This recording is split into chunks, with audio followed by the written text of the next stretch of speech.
I shall now warn you that recording has begun, so, you know, embarrass yourself at your own risk. And That's what I live for. so I now know the different pictures that you've shared. If you want, you can share the pictures in that 4-person chat that I set up, because that's where I'm going to be putting different images as well. And in a moment there will be quite a few, I'm afraid.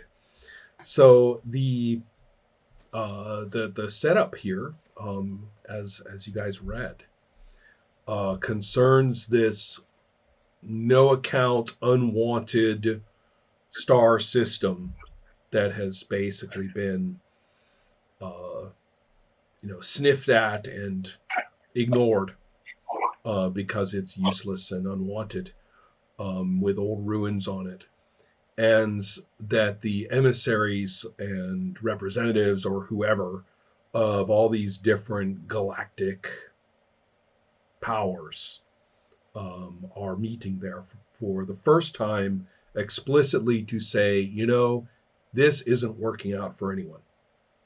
This has gone badly. We've all been at war. We've all made alliances and broken the alliances, and we've, it's finally the point where absolutely nobody is going to get anywhere with this. It's just not working out. So I guess we really ought to talk. And this finally, after many, many, many false starts, is the day when such talks have begun. And what better place than this useless, ruined, no account, no one wants it star system on a planet covered with ruins.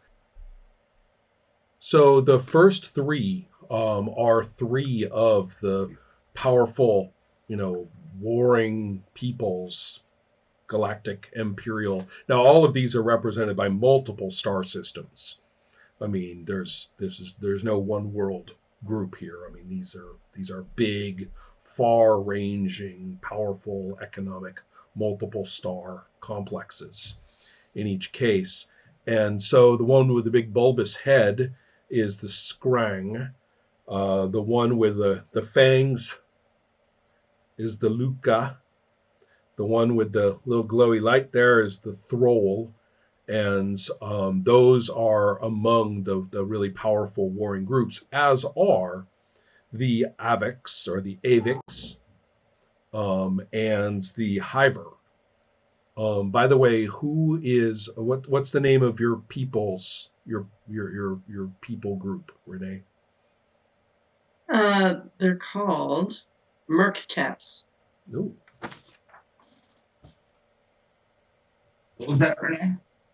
Merc Cap. Everybody to put names and things like that into the chat. Yeah, I did it. Yeah. I'll get there in a moment. And so the some of the points to be made is that the Avix, the Hiver, and the Merkcap are also great, big, powerful groups. Unless you've said otherwise in your stories, I don't know if anyone has. So if you I specify made a whole something, species story. right? Oh, excellent. Tell us. Tell us. So when I saw that picture, Mm-hmm.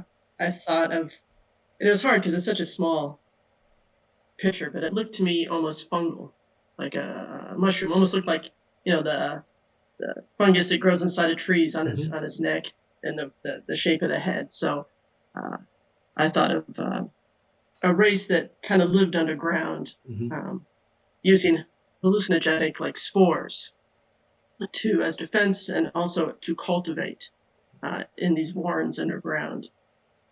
Also having a bioluminescence, as some mushrooms have. So I kind of gave him different things that he would use, chemicals and spores from a race that kind of cultivates that and sells those to different races to have visions. So just kind of like this underground kind of society, kind of secretive, kind of spiritual, maybe a little loopy. Who knows? Calculating. Ooh. Yeah, who knows? Yeah. Very kind of mysterious, and you just know what's going on with him because he had this kind of like almost sinister look, but maybe not. Who knows? So So kind of a psychotropic kind of substances that he uses to modify people's moods or visions, either for good or for bad. Maybe a little like alien Timothy Leary. Okay then. So there you go. So So that's with kind of that, where I went with it. what is the word? Suspiciously specific reference. Let's go on then to point out though that these are three. Your peoples are three very powerful groups, similar to the Scrang and the Thrall, and the Luca. Now the next two that I put up there, the one that's kind of snail-like with the little snail eyeballs, that's the Isor, and I enjoy Swedish vowels greatly, and I lose no opportunity to use the or, which is a whole letter of its own, and so the Isor and the Vor, Voire. I'll write them in. Um, the Vor and the Isor do not have great big stellar spanning empires. In fact, they were subordinated peoples who have made common cause, or maybe have shared history throughout all the millennia involved. And however, they have become powerful enough on their own that they have demanded a place as their own shared faction. Putting themselves on the equal as these other groups. They've managed to gather enough political clout for this. So that's the sort of the some of the slightly complicated interactions in the background here. And so you can see the picture of the ruined city area. The planet in question was the site for an old Scrang orbital base, which has been abandoned for a really long time. It's kind of like when they came to the star system, they set up a base and did a little exploration, but then the war overtook them, and they never, there was no point in sticking around this place. So the orbital base is currently in kind of bad shape, but it's been repaired enough to be used and is used as the common entry point for all the groups. Um, so everybody's kind of been funneled through the technology of that orbital base upon arrival here. Um, so, however, the actual meeting is occurring down in that ruined city. I will even give you a map of a portion of that city right now. This just gives you a little bit of area for you guys to move around in as part of the ruined city. And we have numbers, so we can refer to places, which is easy. The Hivers are using a base or a little set of buildings that they've set up, and so have the Avics. And I'll talk a little bit about both of these in a moment when we actually play in them. So just to clarify a couple of things, the Avix base is the second one, and it's notable because there are of course no stairs or elevators or anything like that, just levels. Just fly around in there.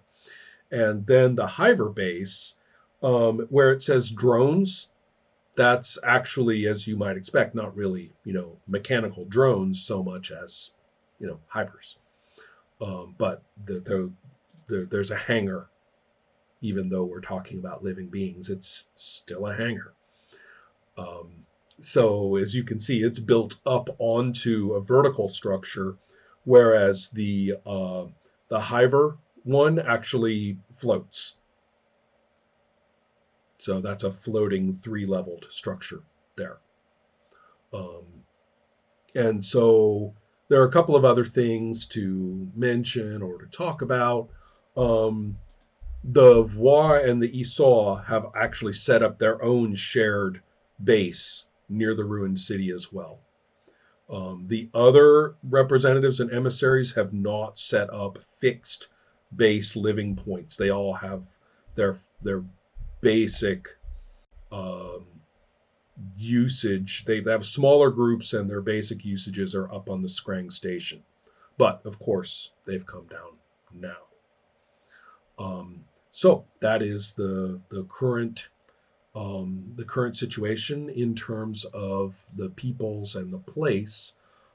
I would like to know a couple more things because I haven't seen all the sheets. I have some characters associated with Helma's character. Does either of the other two have any characters that you have included in your little stories? You know, that part I completely forgot about, but there's one of my traits that actually works well um, with that, which I can actually modify. Um, but now that I know the names of these characters, are can I assume that we're all together, that we know one another? Hold on Or just a moment on this. The idea, I mean, okay, there will be introductions at the meet and greet. mm, okay, Um, then yes, then no, I'm a I'm a loner currently then, or I currently do not have a trait that okay, associates with anyone else. got it. And so then, what about Renee? What about this meerkat, mercap? My Merc cap. No, I wasn't, and maybe I didn't read enough, but I just, yeah, I just did my traits and I That's kind fine. of did my That's background. perfectly all right. Doesn't mean that you Okay. don't have a delegation or something, but Yeah, it yeah. does mean that. But I'm just making sure that there aren't any NPCs that I ought to quickly pick up as active people. Well, the kind of the meet and greet will be occurring in the ruins in a particular location that was um, actually the old Scrang base that had been built and is now pretty much just ruined on the planet, left over. And so it's not the orbital thing, which they've really made functional again, but it's just these old ruins down there, and they are um, just barely livable enough for use. But the great big hangar bay that was in it is actually going to be kind of the conference center for people to come and give speeches or make their cases and stuff like that. So let's begin.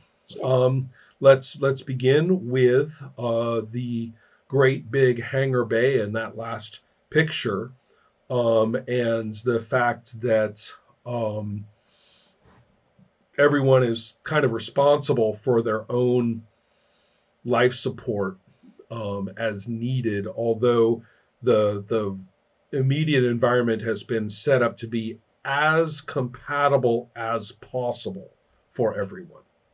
So it probably doesn't feel right to anyone, but you don't need elaborate life support equipment.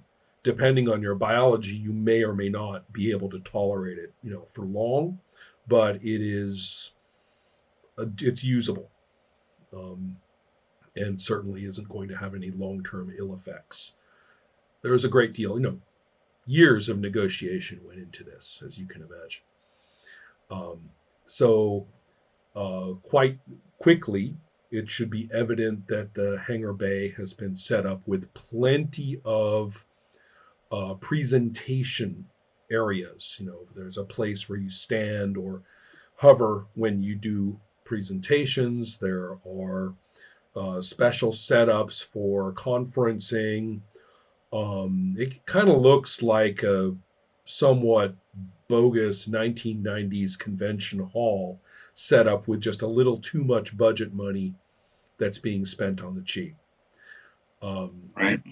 so that's true, but um, it's also not being used in its formal way yet. I mean, this is the meet and greet. It's okay to come in and mill around, and there will be first of all the greeting which is going to be led by the emissary from the Scran. And the only reason they get to talk first is because they're the ones who have so kindly made use of this old base and their old orbital station for everybody to participate in. It is the first thing, in fact, that the Scrang, remember the ones with big bulbous heads, um, the first thing that this individual will say as they get onto the Star Wars like circular lighty up platform that you stand on. Um, the first thing that the Scrang emissary will say when everybody realizes that we have to stop staring at each other and start listening, is that very thing, that they're initiating, this evening is in no way taken to be a matter of leadership or status or privilege or anything of the kind. To the contrary, this is the Scrang's acknowledgement that all of us are here for exactly the same reasons and for the right reasons. That the Scrang uh, are with would like us all to join together collectively in the welcome to one another, so that it's not like the Scrang that welcome everybody here, because that would piss off everybody else. So the explanation of this is elaborate and technical with subtopics. Um, all right, so that is the beginning of the conference. Now, are we talking about just one single hiver, at least visually? Is that correct, Jerry? Well, Hiver, basically Hiver is that is the name of the race and the name of Hiver. Oh yeah. But if Hiver is here, Oh yeah.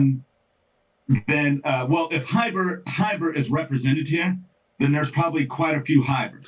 Got it. Okay, right. Got it. So there's a little horde of floaty bugs. Yes. Well, the Hiver, in order to be able to fly, you have to have the wings. Saw that. And right.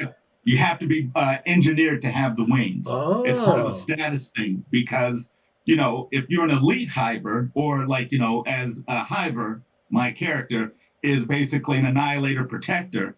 She has the wings, or it has the wings. Right. But drones don't have wings unless they are the drones that Hiver has, which are basically his augment drones, which fly around him and do stuff like shoot stuff or right. I see. Okay, so you've got kind of a little cloud of how big is Hiver as the single body? Average adult. Okay. Person, got it. 6 foot tall, right. Kind of right. Strange for reasons that we need not go into. Average adult height for everybody is just under 2 meters. Who would have thought? Right. So, exactly. So therefore, and then everybody is thought of as big or small relative to that. So, with that stated, I will say that the emissary from the Avix is quite a sight. Nobody can tell where the plumage of the emissary's outfit and the plumage of the emissary begin and end. And the setup, of course, is quite clear. I mean, Avix prefer to perch on horizontal bars. So, fortunately, nobody would be so crass in this role-playing group to be amused at the thought of all these horizontal bars being set up and the Avix perching, on them.